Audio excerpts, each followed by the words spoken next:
좋아요, 구독!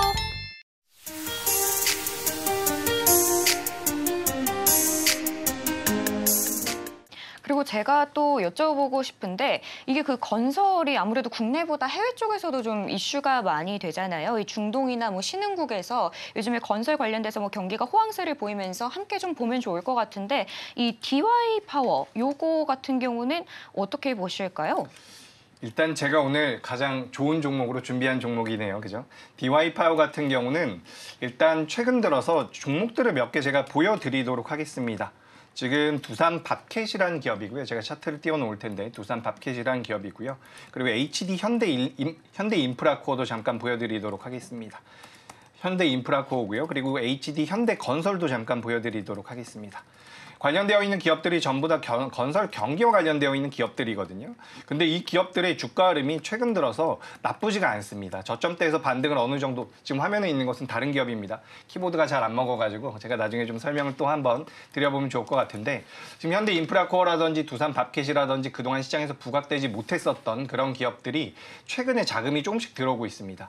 이번 주 초부터 들어오고 있다라고 저는 생각을 하고 있거든요. 아무래도 중국 쪽에서 경기를 부양하겠다라는 내용들이 나오고 있고, 그에 따라서 뭐 지표들이 개선이 되고 있는 부분들이 관련되어 있는 기업들의 모멘텀으로 작용할 가능성이 높다라고 보시면 좋을 것 같습니다. 게다가 지금 북미 쪽에 대한 매출 같은 경우도 굉장히 잘 나오고 있어요.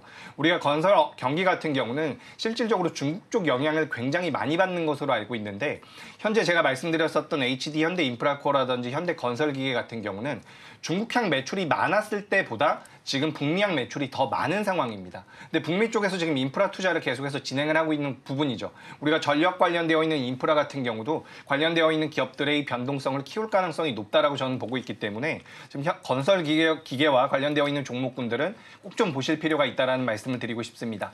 지금은 중국 쪽에 대한 모멘텀도 있겠지만 중국 쪽은 좀 느릴 수 있어요. 하지만 중국 쪽이 느리다고 하더라도 북미 쪽과 중동 쪽에 대한 모멘텀이 붙을 가능성이 높다라는 관점으로 건설기계 관련주들, 그러니까 지금 시장에서 관심이 별로 없는데 이럴 때일수록 좀 관심 가져보시는 게 어떨까라는 말씀 드려보도록 하겠습니다. 그래서 이 DY 파워 같은 경우는 유압 실린더와 관련되어 있는 기업인데 굉장히 기술력이 뛰어나다라고 이야기가 되고 있어요. 어제도 직전 고점을 넘어서면서 2024년도 고가까지 올라왔는데 오늘 어느 정도 조정을 받고 있습니다. 현재 13,690원에서 거래가 되고 있는데 말씀드린 이 가격 이하에서 접근해 본다라고 한다면 목표가는 16,000원, 그리고 손절가는 12,500원으로 좀 타이트하게 잡아드리도록 하겠습니다. 네, 건설기계 어떻게 보면 좀 소외되었다라고 볼 수도 있지만 그래도 북미나 중동 쪽으로 또 호재가 있기 때문에 지켜보셔도 좋을 것 같습니다. 목표가 16,000원, 손절가 12,500원 잡아주셨습니다. 자, 그럼 본부장님께 제가 또 여쭤보고 싶은 게 코인이 최근에 좀 이슈죠. 네네. 이 이더리움도 뭐 비트코인에 이어서 ETF 승인이 나면서 와, 이제 다음은 뭐냐, 다음 알트코인은 뭐가 될까, 뭐 이런 얘기들 나오고 있는데요. 어떻게 보실까요? 사실 이더리움의 현물 ETF는 조건부 승인이 일단은 됐다고 보는 게 맞아요. 일단 이제 보통 승인이 되게 되면은 두 가지 승인을 받아야 되거든요. 첫 번째로는 투자 계획에 대한 부분들의 신고서, 두 번째는 증권에 대한 신고서를 두 가지를 좀 승인을 받아야 되는 부분들인데 일단 지금 첫 번째가 신고가 승인이 된 겁니다. 그러니까 지금 두 번째 같은 경우는 보통 이제 첫 번째가 신고가 완료가 되게 되면은 보통 대부분 승인이 된다고 보는 게 맞아요. 한 3개월에서 6개월 이내에. 그러면 결국 이제 이더리움에 대한 ETF는 결국엔 좀 승인이 됐다라고 보시는 게 맞는 것 같습니다. 보통 이제 비트코인 같은 경우도 ETF를 신청했을 때 당시에 이더리움과 좀 거의 비슷한 맥락으로 많이 갔었기 때문에 일단 사실상 이더리움의 ETF가 승인이 된다고 할 경우에는 좀 기다려볼 수 있는 부분들이 주요 알트코인들의 후속 승인까지도 좀 기다려볼 수가 있는 부분들이거든요. 그러면 결국 가상자산 쪽에 대한 투자 수요가 계속 기관 쪽에서도 급증을 해줄 가능성이 굉장히 높다라는 부분들이 결국 이제 가상자산 관련주들 같은 경우가 투자 수급이 좀 크게 들어와줄 가능성이 좀 높다라는 관점으로 좀 말씀을 해드리고, 그리고 이제 두 번째가 전일이죠. 전일 이제 비트코인이 달러 기준 한 2,000달러까지 급락이 한번 나왔었습니다. 보통 이제 급락이 나왔던 부분들 주요 이슈가 마운트 곡스의 물량이 지금 매도로 나올 수가 있다라는 그런 우려감에 일부 세력들이 좀 물량을 던진 걸로 보여지거든요. 마운트 곡스 같은 경우가 예전 한 2014년 전에 일본에서 굉장히 큰 거래소였습니다. 그때 당시 비트코인의 약 한 70% 이상을 마운트고스 거래소에서 가지고 있었거든요. 근데 지금 그때 2014년에 제 기억상 해킹을 당해가지고 해킹 당하면서 그 거래소가 파산을 했습니다.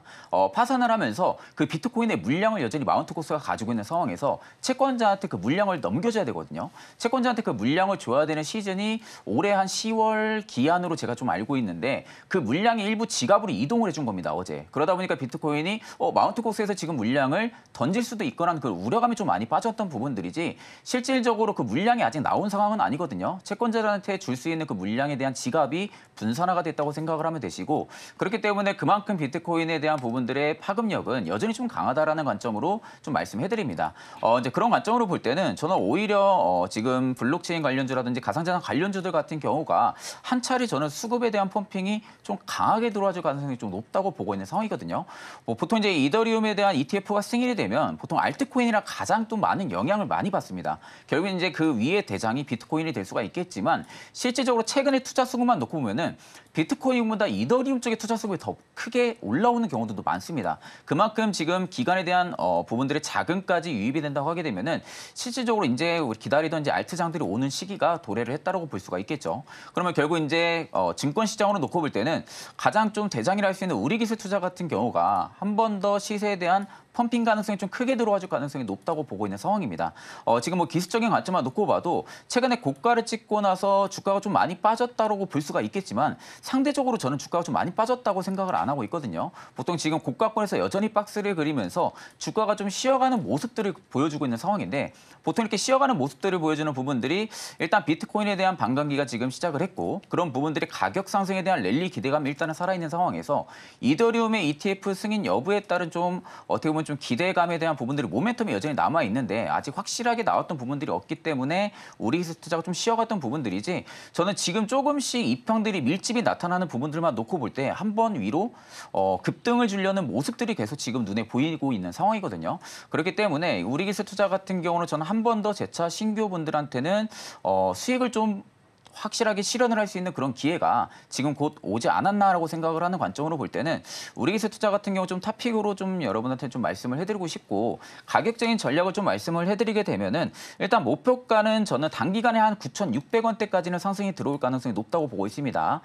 다만 이제 9,600원대의 매물이 조금 묶여 있는 상황이다 보니까 이쪽 매물을 충분하게 우리 기술 투자가 소화를 해준다 하게 되면은 앞전 52주 신고가 라인까지 한 번 더 재차 상승 기조가 좀 나와줄 가능성이 좀 높다고 보고 있는 상황이고요. 손절가 같은 경우는 이제 8,200원을 일단은 이탈 안 하는 게 좋습니다. 그러면 지금 보통 손익비가 굉장히 좀 좋은 자리라고 볼 수가 있겠죠. 그렇기 때문에 손절가는 8,200원으로 제시해드리겠습니다.